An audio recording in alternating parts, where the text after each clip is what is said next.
I'm humiliating myself on purpose in public again.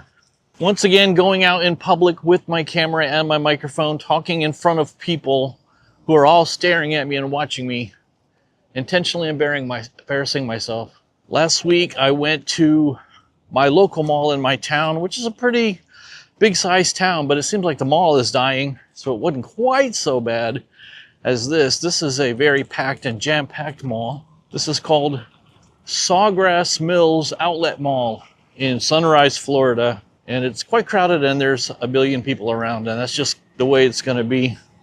I'm just going to have to not make eye contact again and try not to get totally embarrassed here. And yeah, it's a bit rainy out. I'm visiting a part of the mall I've never been to before called the Colonnade, if that's the way you say it. It's like an outdoor sidewalk type setup with outdoor shops and outdoor sidewalks.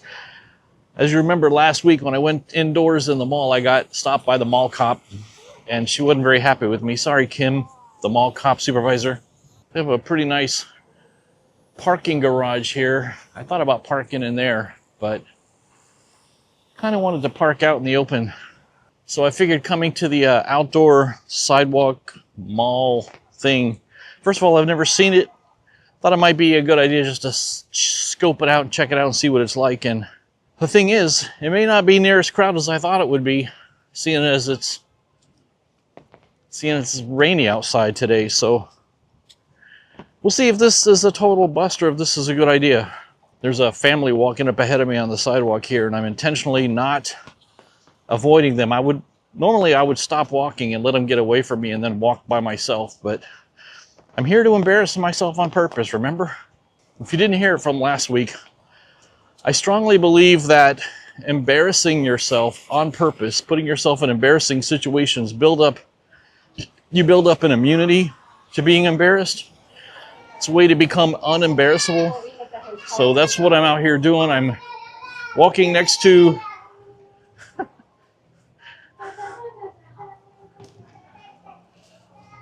I don't need the umbrella. It's a little bit of a covered area here. So there's like a literal farmer's market here with fruit and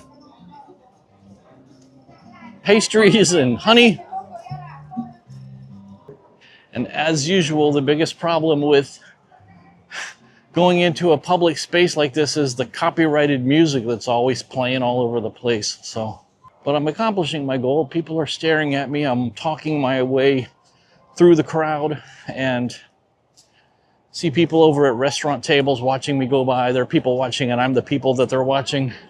Maybe one of these days we'll come back and we'll actually walk around on the inside of the mall and see how long we can walk inside the stores until I get stopped by mall cops who tell me, "Get out of here, kid."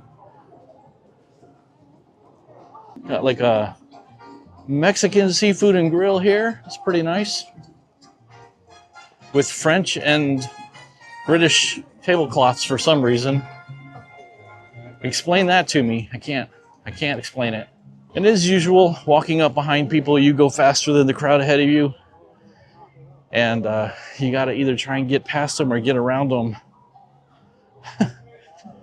Everybody walks their own speed, right? This is really difficult. I'm just walking past all these people and just trying not to make eye contact and not to acknowledge anybody. It's not easy. I'm really not enjoying this. Not my favorite thing to do.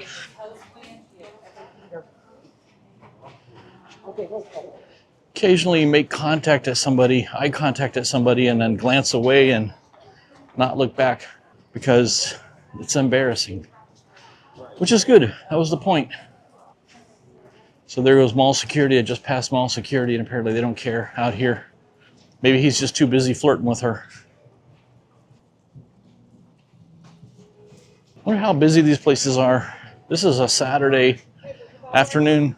It's about an hour after lunchtime and it's got a little bit of foot traffic. It's hustling and bustling. What are you looking at, lady? But it could be busier. I've seen the inside of this mall just jam-packed wall to wall, like shoulder to shoulder, and that's what I kind of thought it might be, but that was also before it started raining. and I had an idea that it was going to be a rainy day. Oh, finally a familiar face. The great Ayrton Senna. See, Tag Heuer's really jumping in with both feet on their F1 sponsorship partnership. Why do people buy really nice, fancy, rich cars in really ugly colors? What's the appeal of that? One thing that's striking me is that this Colonnade area has stores, almost 100% of them are geared towards that more high-end, high-dollar company brand thing. Like down here, we would call that like a Galleria type mall store, where it's, you know, your Cole Haan and your, like I said, Tag Heuer, all these kind of Michael Kors type brands. But honestly, I haven't been to malls in general since probably before COVID. So maybe this is how all malls are now. So here's a Versace. So there's Gucci right next door. So I'm thinking that this Colonnade thing is geared more towards high dollar, high end, like fancy pants, ritzy, uppity type stores. Dolce and Gabbana. There's a line to get in Prada with a bouncer at the door, like it's a nightclub to get into Prada. Okay. And I'm also noticing a high propensity of looks like overseas tourists, out of country tourists. You can kind of get the feel. You know the look, right?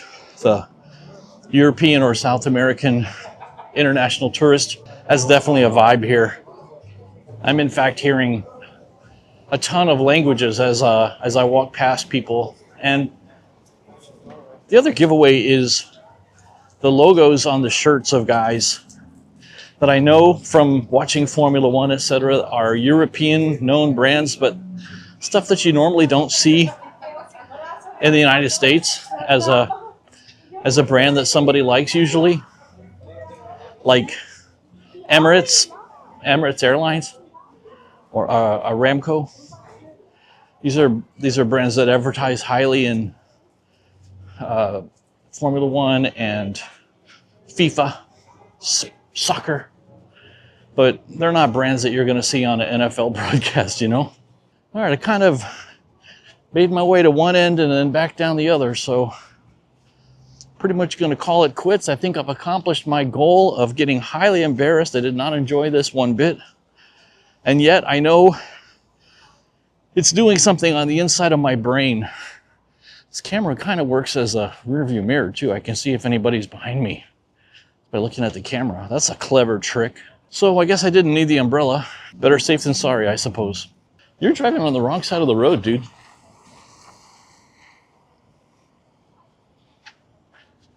Maybe that's another European thing. All right, well, thanks for coming along with me and making fun of me as I'm out here making myself highly uncomfortable and simultaneously making fun of myself. I got to figure out how to top this next week. I'm sure I'll think of something. Just a quick note, I do a live stream every Wednesday evening at 8 p.m. Eastern time if you want to drop by and say hi. Love to see you in the chat, get to know you. You'll make a lot of new friends. We're a lot of great people. Always show up. It's really my favorite time of the whole week, and I know you'll enjoy it. So drop by any Wednesday night, 8 p.m. Eastern, and I'll see you over there. See you later. Don't do anything I wouldn't do.